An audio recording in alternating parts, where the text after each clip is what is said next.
摩羯、射手座5月前后修复爱情指引。还不错啊，还可以。摩羯这次真的是三生有幸啊，就是总算是遇到了一个让我们觉得特别值得的人啊。反正不管怎么来说，我觉得星币七对于摩羯来说肯定是有所收获的，就会觉得我跟你在一起，不管是这个能力上也好，还是说这个感情上面也好啊，包括说是这个物质上面，其实都是有在去稳步上升的。那摩羯，我觉得我们其实真的是有把这个人去放在了自己心里面啊，这点其实是不用怀疑的。只不过我感觉我们摩羯宝宝最近对于这个人，对于对方啊，好像会有一点冷的这种感觉啊。为什么呢？因为我们好像会有点太忙了啊，一直都是有在去做这个啊，做那个，而且两个人也是有到了一个需要去做更加长远的规划的一个阶段了，所以说我们摩羯呢就会一股脑的全部都会投入到这种更加长远的规划当中，哪怕说我们摩羯真的是冷淡了啊，或者说是沉默了，那其实摩羯也不是故意要去冷落你的啊，摩羯真的就还是有在去期待能够跟你有一个稳步的这样一个未来，或者说能够跟你去走到一个婚姻家庭的一个地步的啊，只不过说其实在对方看来，我们摩羯的这种沉默就真的有点太伤人，当然其实也不怪他想太多啊，因为其实星币七的这种沉默被误会，我觉得其实通常就牌面上这边来看的话，其实也很正常的，只不过对方他真的就是已经有点被伤到了啊！你会发现他这边的这个死神并没有给两个人留什么退路，他会觉得我们两个人之间已经快要结束了啊，我们之间只能去做一个了断。所以说对方他心里面其实是很消极的，甚至会有一种说我认输了啊，我承认确实是我更爱你，但是现在我们两个人已经缘分已尽，我已经不想要再这么继续去缠着你了，我也不想要让自己再这么特别卑微的去求你。所以说我们会主动的去走到这边一个死神牌啊，就是我不等你摩羯来跟我去说分开了，那我自己走还不行吗？啊，所以我感觉对方他其实走的就真的还是蛮决绝的啊，蛮确定的，就是他甚至都没有什么迟疑或者说是停留的感觉。但是你别看对方，他好像是一个无所谓的一个样子，我觉得他实际上心里面最难过的人，我觉得还是他啊，因为他的这一个死神其实就是一直有在去自我折磨，或者说有在去自我伤害。所以你说这个人他心里面到底有多委屈啊，对不对？明明最爱的人是他，但是主动要离开的人呢也是他啊。他其实我觉得是很期待我们摩羯能够不要这么的冷淡，或者说不要这么的去执迷于这个工作方面什么的啊，对他这么冷淡，能够主动的去找他一次，哪怕说你只是多看了我一眼啊，我也不会跟着这边这个死神去走了啊。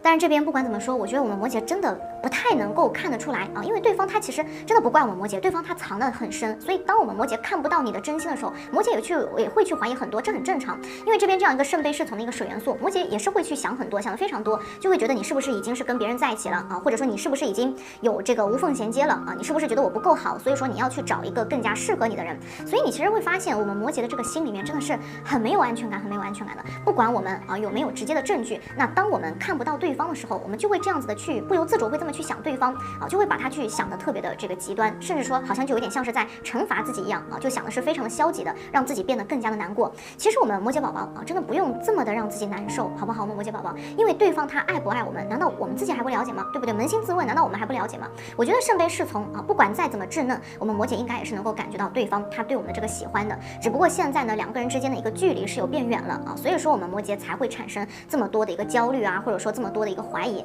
所以我觉得我们摩羯更多的还是喜欢这个人啊，我们是真的是有爱上了这个人了，只不过呢，我们会觉得自己好像没有被这个重视啊，没有被他给放在心上，所以摩羯的那种忽冷忽热的状况会更加的严重起来啊，因为其实我们心里面真的就是不舒坦啊，我们其实是不开心的，我们更多的其实还是有在等你来找我们啊，等你来，比如说来哄一哄我们。那如果说你真的没有说想要离开的话，那你能不能稍微的去体谅一下我的心思呢？对吧？啊，但是每一段感情里面，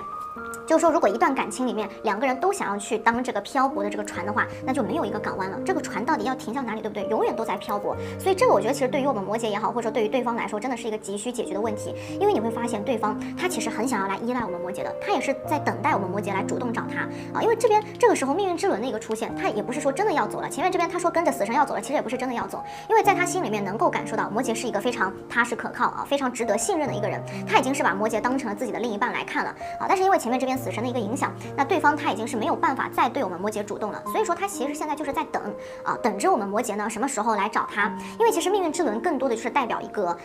顺势而为啊，所以说即便他想要牢牢的或者说紧紧的抓住我们摩羯，他也不会说去做一些太主动太出格的一些事情啊。但是在这边我还是很担心啊，因为两个人其实现在都是有在去原地等待的一个状态，我很担心这一点啊。那感情这种东西就真的是不该也不能被浪费的。如果说没有人去主动的话，那这段感情又怎么去发展呢？对不对？又该怎么样去往往前去发展的，对不对？所以说我真的命运之轮在这边，我真的比较担心这一方面了啊。所以这一段感情的压力感啊，或者说一个阻力感，我觉得都是有在去急剧增加的。特别这边啊，权杖七走到逆位的时候，那哪怕两个人想要去推进这份关系，也会发现自己好像是无能为力了啊。哪怕两个人说想要去公开，想要有一种在阳光下恋爱的这种感觉的时候，其实也会发现就是特别难啊，就是这一份感情总是会被藏起来。有的时候呢，对方他想公开了，但是我们摩羯呢又正好就是太忙了啊，没空去比如说见他的朋友啊之类的。那有时候呢，是我们摩羯想要公开了，反而是对方他有点好像不肯去前进了，总是有一些阻碍一样啊，在这边就牵绊着彼此双方两个人。所以这边这张权杖七真的是有那种怎么都使不上劲儿的一种感觉啊，有一个非常严峻的这样一个状态在这里。所以不管是我们摩羯还是对方，才会感觉到这么疲惫，才会这么的累，因为我们摩羯在这边真的也是有受够了那种没有安全感的啊，或者说一个不被重视的生活。我想要的是那种被认可的状态，我不想被你当时或者说被你当成是这样一个次要的选择啊，难道连这都不行吗？已经这么低的要求了啊，但对方他其实也是手忙脚乱的啊，我觉得对方他其实有一点是自乱阵脚的，因为他很忙碌嘛，而且本身来讲他就是比较优秀的一个人，所以他会受到很多人的喜欢，或者说是被欣赏啊之类的。但是他从来都没有考虑过其他人，也没有考虑过其他的一些情况，因为他心里面其实本来就是只有摩羯一个人的啊，只不过说现在就是连两个人之间的这个事情他都没有办法去整理清楚，那再加上其他人的一些话啊，对方他真的就很容易就会变得特别的混乱，所以对方他其实也是没有办法了，他会发现就是自己就什么都做不了的感觉啊，甚至只会变得越做越糟糕啊。那这样子的话越来越糟糕，那他会觉得那我还不如什么都不做呢啊，我还不如就这样子就算了啊，起码不会变得更加糟糕，对不对？所以当对方他在退缩的时候，我们摩羯不是说会去步步紧逼，我们摩羯反而会退得更加厉害，因为摩羯这边出现是一个水元素啊，所以你会发现摩羯其实是深深的爱上这个人的，但是摩羯真的很难去做到一个单方面的主动啊，尤其是当我们看不到对方他的主动的时候，所以这个时候其实如果我们摩羯啊，如果说我们摩羯如果说先踏出一步的话，那对方他有可能才会迈出这一步啊，但是你要说等我们摩羯踏出一步，那可想而知我们到底有多喜欢这个人了。只不过在这边的话，圣杯五逆位的时候，其实更多还是代表摩羯会自卑啊，我们真的就是太喜欢这个人了，所以我们会在这段关系里面总是会觉得有点好像忍不住要为他去付出，而且也会觉得有点抓不住这个人啊，总是会害怕失去他，但是我们还是怕着啊，就莫名其妙到这边真的就是失去他了。而且其实我觉得摩羯也不是那种说会特别低声下去求人的去哄人，我们压根不知道怎么样去哄啊，所以说我们真的是不知道怎么才能让对方欣赏或者说特别的喜欢。所以其实摩羯，我觉得我们现在更多的就是一个不作为的这样一个状态，在原地踏步啊。但其实实际上，我觉得我们摩羯宝宝真的什么都不用做，只需要给到对方更多的一个眼神，两个人之间的关系其实也不至于说会这么的疏远啊，不至于到现在这样一个地步。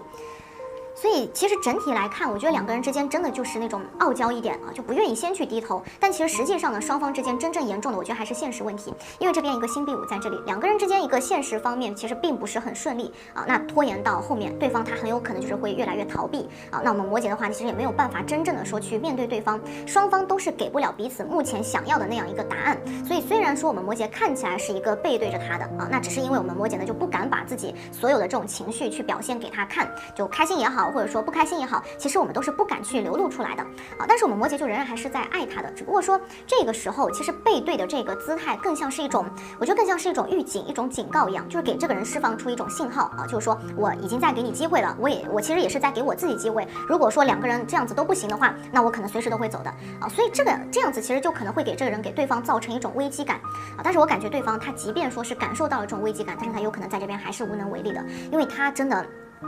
他有点留不住我们摩羯了啊，所以其实这一份感情看起来的话，并不是特别的乐观啊。但是我还是那一句话，两个人之间的这个感情其实是没有什么问题啊。命运之轮呢也已经出现在这儿了，圣杯牌也有在这儿，其实没有什么问题。如果说能够把这边啊从头到尾的一个现实问题去解决的话，我感觉两个人之间未必就没有一个转换的余地了啊。其实你别看我们摩羯总是在背对着你，其实实际上啊，你细细的去发现，你细细去观察一下，摩羯其实一直都是有在给你机会的啊，一直有在给你去台阶的。那至于你上不上，那这个就不是摩羯能够决定得了的了，对不对？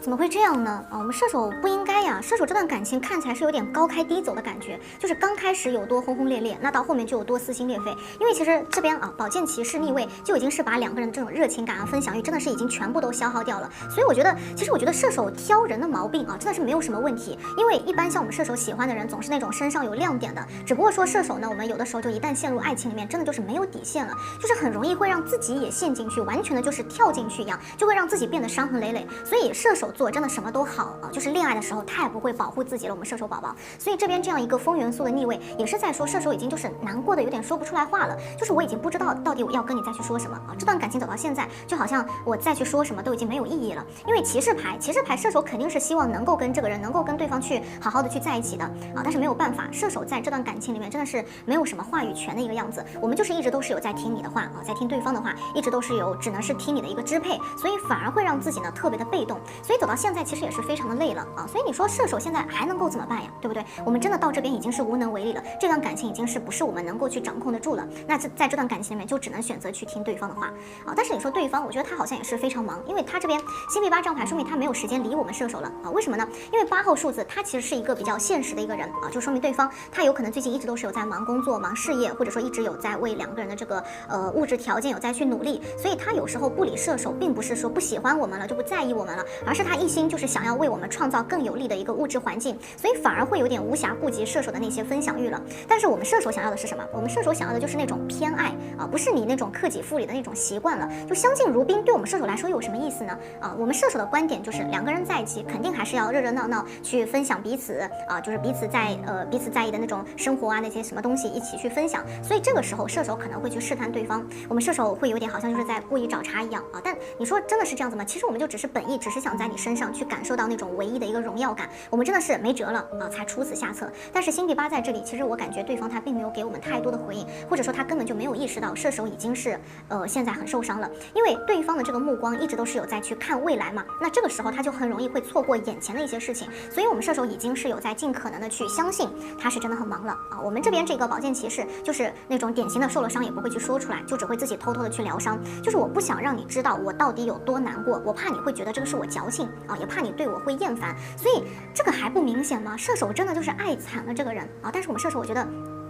我们射手宝宝其实不用这么难过，因为我感觉对方他虽然说是那种不是很会表达的人，但是他其实在行动上面并没有亏待我们的。他现在的这样的一种冷淡，只是因为他觉得革命尚未成功，他想要去创造更好的一些物质条件。那他这样是为了什么呢？还不是为了两个人我们射手和他两个人的一个未来嘛，是不是？所以其实两个人虽然话不是很多但其实归根结底大家还是互相相爱的。所以我感觉我们射手应该也是比较相信缘分的就是我们会觉得跟这个人跟对方的这个相遇特别的神奇。所以你说大千世界里面怎么就这么多人兜转的，怎么就会遇到他呢？所以两个人其实真的就是爱着彼此的，只不过两个人爱的方式不一样而已所以就存在这样的一个差异感在这边了。但是不管现实情况怎么样，我觉得感情上其实两个人还是不好受的尤其是对方，因为他真的是一个比较沉稳或者说是比较理性的一个人，他好像一直在射手面前就是非常稳重的存在，所以对方他即便是心里面难过，他其实也是就是不好意思说出来。所以星币5在这边的话，其实对方他过得我觉得并不是很容易而且他的一个我会觉得他的一个心理压力还是比较大的，因为星币5也许这个人他的一个原生家庭会有存在一些不如意的情况，所以其实他在我们射手面前他会有一些自卑感的就觉得现在的我有可能配不上那么好的你，那我想要给你更多更好的东西，所以他才会让自己想要让自己变得更加的强大，因为他目的是什么？他其实是希望自己强大之后，他觉得才能够配得上我们射手，那他才会在现在一直有在努力埋头努力当中。只不过他的这种努力呢，那落在我们射手眼里就会变成是一种逃避的感觉。他在感情当中其实也是一个比较被动的一个人他不像我们射手那么的自信，或者说他不像我们射手这么勇敢，他更多的其实是那种就不打没有准备的仗，在确定自己能够给射手100%的爱之前，他可能什么都不会去说，什么都不会做所以他从来都没有那种就特别正儿八经的就把承诺去给到我们射手。但是我们射手呢，真的就是很想要他的一句承诺，就是哪怕你只能哄哄我也好我只是想要从你的嘴里去听到你爱我而已，连这个都不行吗？但是射手在这边真的就是很无力的。你说这个人踏实吗？我觉得他很踏实你说他上进吗？我觉得他也是非常上进的。所以我们能够从他身上去挑出这种很多一个优点你说从他身上去找缺点，我们好像也找不出什么缺点但是就是因为对方他看起来实在是太完美了，反而会显得有一点太理智反而会让我们射手呢觉得你为什么对这段感情都能够这么理智那你是不是就是不爱我了？所以你才会对感情这么的冷淡其实真的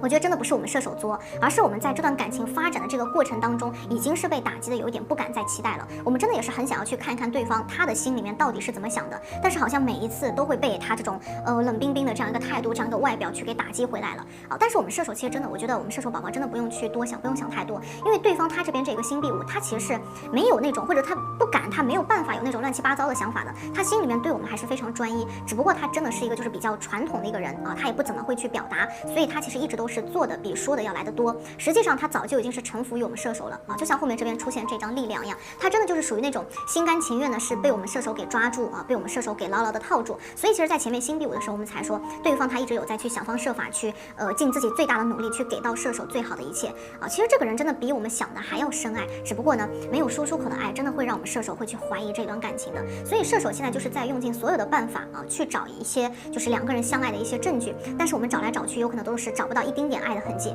所以其实这边这张力量出现的时候，那我们射手真的已经是在这份感情里面去燃烧自己，真的已经燃烧够了啊，就是我累了啊，我已经没有力气了。那好啊，那我就选择去放下啊，我放弃，我不爱了，行不行？所以射手在这边真的就已经是心碎了啊，真的是。